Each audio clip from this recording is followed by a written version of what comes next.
Welcome back to our second installment, reading White Fragility by Robin DiAngelo together.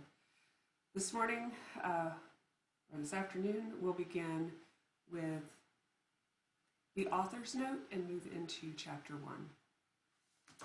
So this is the author's note from Robin DiAngelo.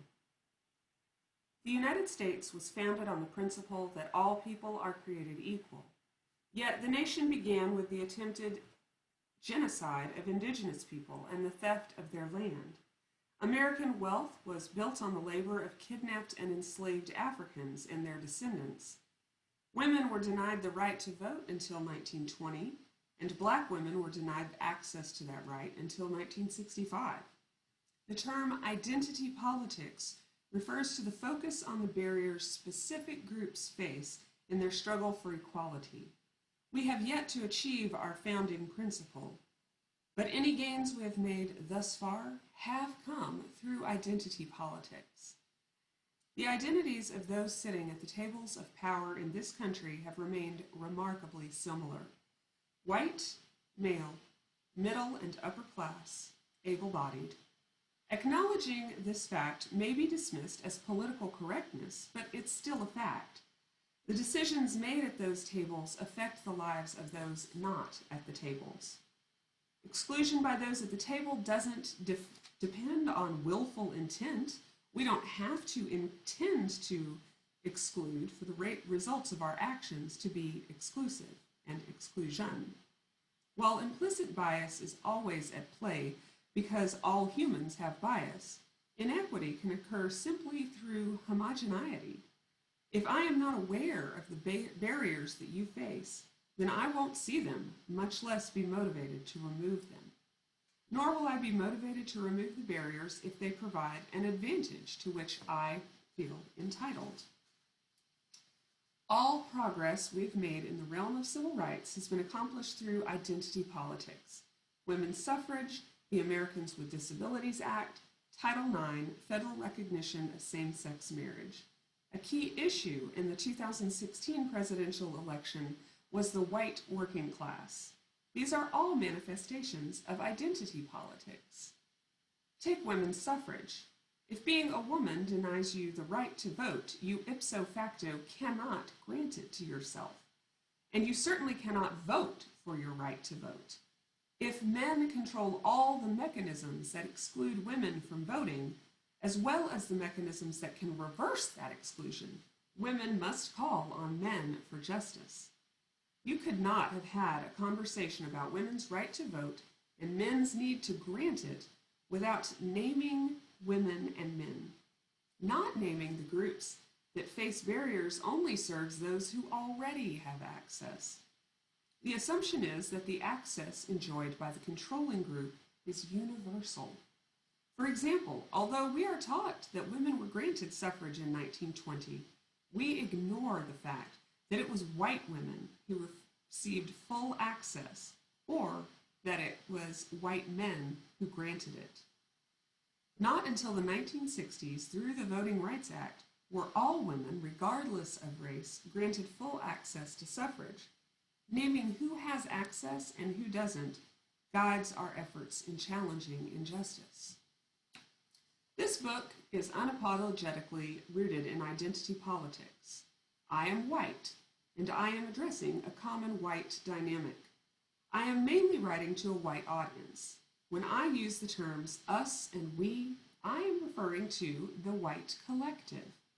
This usage may be jarring to white readers because we are so rarely asked to think about ourselves or fellow whites in racial terms. But rather than retreat in the face of that discomfort, we can practice building our stamina for a critical examination of white identity, a necessary antidote to white fragility. This raises another issue rooted in identity politics. In speaking as a white person to a primarily white audience, I am, yet again, centering white people and the white voice. I have not found a way around this dilemma, where as an insider, I can speak to the white experience in ways that may be harder to deny. So, although I am centering the white voice, I am also using my insider status to challenge racism. position this way is to uphold racism, and that is unacceptable. It is a both and that I must live with.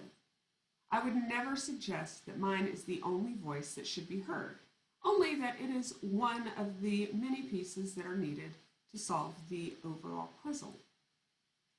People who do not identify as white may also find this book helpful for understanding why it is so often difficult to talk to white people about racism. People of color cannot help or avoid understanding white consciousness to some degree in order to be successful in this society. Yet nothing in dominant culture affirms their understanding or validates their frustrations when they interact with white people. I hope that this exploration affirms the cross-racial experiences of people of color and provides some useful insight. This book looks at the United States in the general context of the West, United States, Canada, and Europe. It does not address nuances and variations within other socio-political settings. However, these patterns have also been observed in white people in other white settler societies, such as Australia, New Zealand, and South Africa. What about multiracial people? Throughout this book, I argue that racism is deeply complex and nuanced, and given this, we can never consider our learning to be complete or finished. One example of this complexity is in the very use of the racial categories white and people of color. I use the terms white and people of color to indicate the two macro-level, socially recognized divisions of the racial hierarchy. Yet in using these terms, I am collapsing a great deal of variation.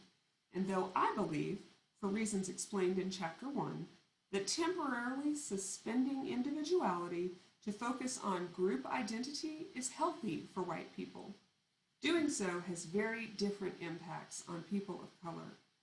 For multiracial people in particular, these binary categories leave them in a frustrating middle.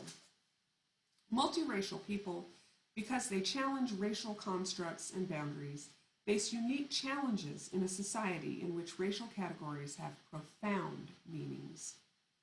The dominant society will assign them the racial identity that they most physically resemble, but their own internal racial identity may not align with the assigned identity. For example, though the musician Bob Marley was multiracial, society perceived him as black and thus responded to him as if he were black. When multiracial people's racial identity is ambiguous, they will face constant pressure to explain themselves and choose a side. Racial identity for multiracial people is further complicated by the racial identity of their parents and the demographics of the community in which they are raised. For example, though a child may look black and be treated as black, she may be raised primarily by a white parent and thus identify more strongly with white culture. The dynamics of what is termed passing, being perceived as white, will also shape a multiracial person's identity, as passing will grant them society's rewards of whiteness. However, people of mixed racial heritage who pass as white may also experience resentment and isolation from people of color who cannot pass. Multiracial people may not be seen as real people of color or real whites. It is worth noting that though the term passing refers to the ability to blend in as a white person, there is no corresponding term for the ability to pass as a person of color. There might be now. Editor's add. This highlights the fact that in a racist society, the desired direction is always toward whiteness and away from being perceived as a person of color. This holds true. I will not be able to do justice to the complexity of multiracial identity, but for the purposes of grappling with white fragility, I offer multiracial people the concept of saliency. We all occupy multiple and intersecting social positionalities. I am white, but I am also a cisgender woman, able-bodied, and middle-aged. These identities don't cancel out one another. In a group in which I am the only woman, gender will likely be very salient for me. When I'm in a group that is all white except for one person of color, race will most likely be my most salient identity. As you read, it will be for you to decide what speaks to your experience and what doesn't, and in what contexts. My hope is that you may gain insight into why people who identify as white are so difficult in conversations regarding race, and or gain insight into your own racial responses as you navigate the roiling racial waters of daily life. This is the end of the author's notes.